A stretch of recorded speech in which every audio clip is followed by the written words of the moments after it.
Hello बच्चों, आप सभी बच्चों को स्वर्गीय श्री बद्री सिंह बालिका इंटर कॉलेज कबरई की तरफ से ये क्लासें उपलब्ध करवाई जा रही हैं ऑनलाइन।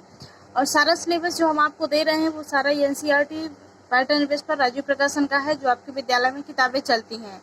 और इसमें से सभी विषय हैं 9 से लेकर के 12th तक निःशुल्क क्लासें उपलब्ध हैं। अगर किसी को नोट्स चाहिए तो नोट्स के लिए संपर्क कर सकता है। ये नंबर लिखे हुए हैं 8076317021 या फिर 9919425442। आप इन दोनों में से किसी भी नंबर में संपर्क कर सकते हैं नोट्स के लिए। और अगर अभी तक आपने वीडियो सब्सक्राइब नहीं किया तो कर दीजिए और ज़्यादा से ज़्यादा अपने दोस्तों को शेयर करिए ताकि सभी बच्चे इस वीडियो का लाभ उठा सकें। अब देखते हैं, आज हम क्लास 10th की सब्जेक्ट साइंस यानी बायोलॉजी का पार्ट बताएंगे। केमिस्ट्री के हमने 5 लेसन आपको वीडियो बना दिया है। अब हम आपको बायोलॉजी का तीसरा अध्याय बताएंगे, जो 8वें अध्याय में जीव जनन कैसे करते हैं। देखते हैं उसका हम अभ्यास के अंतर्गत क्या आपको प्रश्न बताएंगे। ये यहाँ पे हम आपको अभ्यास का प्रश्न बताने जा रहे हैं। इसमें पूछ रहा है जीव जनन कैसे करते हैं। लेसन का नाम है जीव जनन कैसे करते हैं। यहाँ पे अभ्यास में पहले 2-4 विकल्प दिए होते हैं। तो पहला है अलैंगिक जनन मुकुलन द्वारा होता है, यानी अलैंगिक जनन मुकुलन द्वारा होता है। वो किस में होता है? ईस्ट में होता है। किस में? ईस्ट में। दूसरा है निम्न में से कौन मानव में मादा जनन तंत्र का भाग नहीं है, यानी इसमें जो पूछ रहा है तो मानव में मादा जनन तंत्र का भाग नहीं है। अंडाशय, गर्भाशय, डिंबवानी। मादा का मतलब होता है आदमी और नर का मतलब होता है महिला।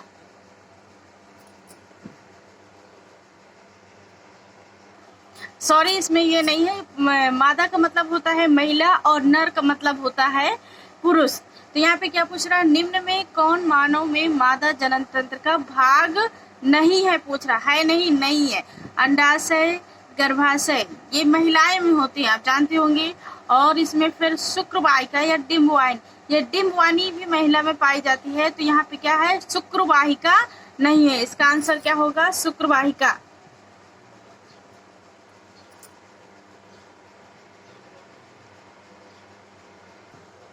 अगला प्रश्न है पराग कोश में होते हैं। पराग कोश में क्या होते हैं? परागकण यानी परागकण इसमें लिखा हुआ है, वही है। डी नंबर सही होगा। तो पराग कोश में क्या होते हैं? परागकण। यह परागकण इसमें लिखा है। अलैंगिक जनन की अपेक्षा लैंगिक जनन के क्या लाभ है, यानी एसेक्सुअल रिप्रोडक्शन से सेक्सुअल रिप्रोडक्शन होते हैं दो। तो उसमें से पूछ रहा है असेक्सुअल रिप्रोडक्शन से सेक्सुअल रिप्रोडक्शन में क्या लाभ है। लैंगिक जनन एक उच्च विकसित प्रक्रिया है। लैंगिक जनन प्रक्रिया जो सेक्सुअल रिप्रोडक्शन होता है वह एक उच्च विकसित प्रक्रिया है तथा अलैंगिक जनन की तुलना में क्या है? इसमें सेक्सुअल रिप्रोडक्शन में उच्च विकसित यानी हाई क्वालिटी का डेवलपमेंट होता है, और असेक्सुअल रिप्रोडक्शन यानी अलैंगिक जनन की तुलना में इसके अनेक लाभ हैं। यानी लैंगिक जनन की अपेक्षा लैंगिक जनन में की तुलना में अनेक लाभ है। लैंगिक जनन में दो भिन्न तथा लैंगिक असमानता वाले जीवों से आय युग्मक यानी जाइगोट का संलयन होता है, यानी आपस में मिलन होता है। लैंगिक जनन में दो अलग अलग लैंगिक असमानता वाले जीवों में आय युग्मक यानी जाइगोट का संलयन होता है। इस प्रकार के जनन में संततियों के गुणों में विभिन्नताएं आती हैं और वर्णों के नए संयोजन के अवसर भी बढ़ते हैं, जो विभिन्न परिस्थितियों में भी जाति का अस्तित्व बचाए रखने में सहायता करते हैं। इनसे क्या होता है? नए जीवों का निर्माण होता है और वर्णों का संयोजन होता है, जिसके कारण कोई भी परिस्थिति आ जाए तो अपनी जाति के अस्तित्व को बचाए रखने में सहायता उत्पन्न करते हैं। अगला 5वां नंबर है मानव में वृषण के क्या कार्य हैं।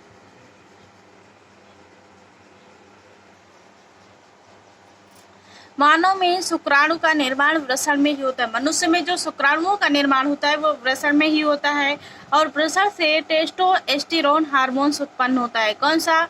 टेस्टोस्टेरोन हार्मोन्स उत्पन्न होता है, जो शुक्राणुओं के उत्पादन तथा लड़कों में यौनारंभ के लक्षणों जैसे चेहरा पर बालों का उगना, आवाज का मोटा होना आदि, ये क्या है? यौनारंभ के लक्षण है, को नियंत्रित करता है। अगला प्रश्न है ऋतुस्राव क्यों होता है। ऋतुस्राव क्यों होता है? गर्भाशय के प्रत्येक माह भ्रूण को ग्रहण करने एवं उसके पोषण के लिए तैयारी करता है। जो हमारे लेडीजों में ऋतुस्राव होता है वो गर्भाशय के प्रत्येक माह भ्रूण को ग्रहण करने एवं उसके पोषण के लिए तैयारी करता है। और परंतु यदि अंड कोशिका का निषेचित नहीं होती है तो गर्भाशय की आंतरिक भित्ति मांसल एवं स्पंजी हो जाती है और निषेचन न होने के कारण यह परत धीरे धीरे टूटकर योनि मार्ग से रुधिर एवं म्यूकस के रूप में निकल जाती है। इस प्रक्रम को ऋतुस्राव या रजोधर्म भी कहते हैं। इसकी अवधि 2 से 8 दिनों तक होती है। अगला प्रश्न इसमें पूछ रहा है पुष्प की अनुदैर्ध्य काट का नामांकित चित्र बनाइए। सिर्फ यहाँ पे चित्र पूछ रहा है पुष्प का, तो आपको ये चित्र बना देना है। ये पुष्प के अनुदैर्ध्य काट, ये जो ऊपरी भाग ये गोल गोल से होते हैं वर्तिकाग्र होता है, उसके नीचे जो लंबी सी लाइन होती है ये वर्तिका होती है, और सबसे नीचे जो गोल गोल काला काला से ये बिंदी बिंदी दिखाई देते हैं पुष्पों में, ये अंडाशय होता है। ये वर्तिकाग्र, वर्तिका, अंडाशय, ये तीनों किसके भाग हैं? स्त्री केसर के भाग हैं। इसके बाद जो ऊपर पंखुड़ी नाम निकले रहते हैं ये परागकोश हैं, और उनके नीचे जो लाइनिंग सी होती है वो तंतु होते हैं। ये दोनों क्या है? पुंकेसर के भाग हैं। और फिर ये जो निकली रहती है दल यानी पंखुड़ी होती है, और जो नीचे की ओर दल निकले होते हैं ये बाह्य दल होते हैं। कौन से होते हैं? ये बाह्य दल होते हैं। ये पुष्प के अनुदैर्ध्य काट का नामांकित चित्र है। अगर पूछे तो आप ये चित्र अच्छे प्रकार से तैयार कर सकते हैं बना के। अब अगला प्रश्न है 8वां नंबर, गर्भ निरोधन की विभिन्न विधियां कौन कौन सी है? गर्भ निरोधन की विभिन्न विधियां कौन कौन सी हैं?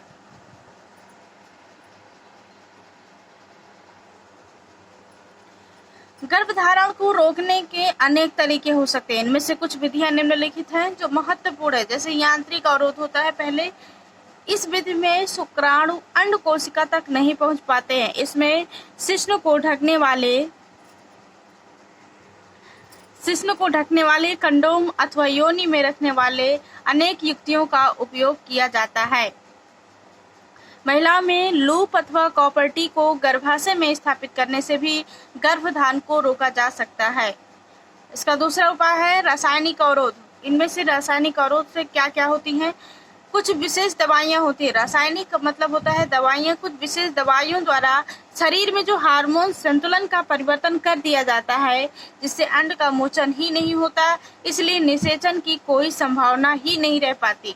तीसरी है शल्य क्रिया अवरोध। क्या है? शल्य क्रिया। इस विधि में पुरुषों की शुक्र वाहिकाओं को अवरुद्ध कर दिया जाता है, यानी काट दिया जाता है, ऑपरेशन हो जाता है जिसमें नलबंदी और नसबंदी होते हैं 2 प्रकार के, ताकि शुक्राणुओं का स्थानांतरण रुक जाए। या महिलाओं में उनकी अंडवाहिनी अथवा फैलोपियन नलिका को अवरुद्ध कर दिया जाता है ताकि अंड यानी डिंब गर्भाशय तक ना पहुंच पाए, जिसके कारण से गर्भधारण की रोकने की विधियां हैं। ये गर्भधारण रोका जा सकता है। अगला प्रश्न है इसमें 9वां नंबर, एक कोशिक एवं बहुकोशिक जीवों में जनन पद्धति क्या अंतर है? यानी एक कोशिक जीवों में और बहुकोशिक जीवों की जनन पद्धति में क्या अंतर है? एक कोशिक जीवों में जनन की अलैंगिक विधियां ही होती हैं। क्या होती हैं? अलैंगिक विधियां, जिनमें अधिकतर एक ही जनन कोशिका अन्य संतति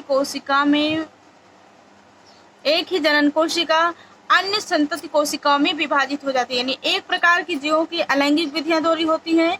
किसके द्वारा होती है? अलैंगिक यानी एसेक्सुअल रिप्रोडक्शन के द्वारा, जिनमें अधिकतर एक ही जनन कोशिका अन्य संतति, एक ही जनन कोशिका कई संतति कोशिकाओं में विभाजित हो जाती है।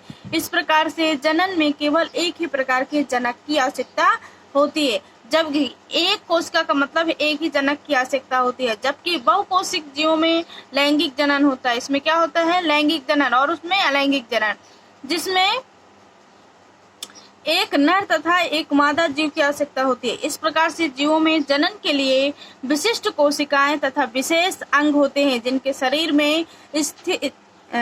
शरीर में स्थित निश्चित होती है। तो बहुकोशिक जीवों में इस प्रकार से जनन पद्धति में होता है। अगला प्रश्न देखते हैं।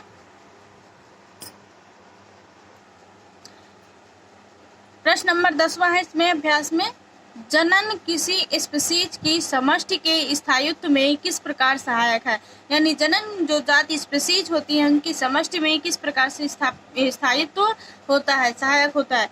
जनन से जीव अपने ही प्रकार के और जीवों की उत्पत्ति करके अपनी स्पीशीज के अस्तित्व को लंबे समय तक बनाए रह सकते हैं। यानी जनन में जीवों को क्या होती है, अपने ही प्रकार के और जीवों का उत्पत्ति होती है, जिसके कारण अपनी स्पीशीज यानी अपनी जाति का अस्तित्व लंबे समय तक बनाए रह सकते हैं। यदि वे जनन नहीं करेंगे तो धीरे धीरे उनकी संख्या कम होती जाएगी। अगर जनन नहीं करेंगे तो आगे उनके जाति या वंशज का निर्माण नहीं होगा, जिसके कारण वो उनका वंशज का नाम खत्म हो जाएगा। इसलिए जनन की आवश्यकता होती है। धीरे धीरे उनकी संख्या कम होती जाएगी और एक दिन ऐसा भी आएगा जब स्पीशीज के नामो निशान ही मिट जाएंगे। इस प्रकार से जनन किसी स्पीशीज की समष्टि के स्थायित्व के लिए अत्यंत आवश्यक होता है, ताकि उनके वंशज या जाति का लोगों का नाम आगे बना रहे। इसलिए जनन की आवश्यकता होती है।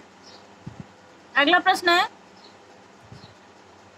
लास्ट है इसमें 11वां नंबर, गर्भ निरोधक युक्तियां अपनाने के क्या कारण हो सकते हैं। गर्भ निरोधक जो युक्तियां होती हैं अपनाने के क्या क्या कारण है। निम्नलिखित कारण है इसके। गर्भ निरोधक युक्तियां अपनाने के निम्नलिखित कारण हो सकते हैं। लैंगिक यौन रोगों से बचने के लिए, अनचाहे गर्भ से बचने के लिए, वित्तीय कारणों से, स्वास्थ्य कारणों से, अनेक प्रकार के गर्भ निरोधक युक्तियां हैं जो अपना सकते हैं। कोई भी वीडियो हो, वीडियो को अंत तक जरूर देखिए। मिलते हैं हम आपको अगले वीडियो में। आज का वीडियो यहीं समाप्त करते हैं। अभ्यास के इतने ही प्रश्न थे। हम आपको बाकी के जो मोस्ट इम्पोर्टेंट क्वेश्चन है हम आपको अगले वीडियो में बताएंगे। अब वीडियो को सब्सक्राइब जरूर करिए और ज़्यादा से ज़्यादा अपने दोस्तों को शेयर करिए ताकि सभी बच्चे इस वीडियो का लाभ उठा सकें। चलिए, धन्यवाद।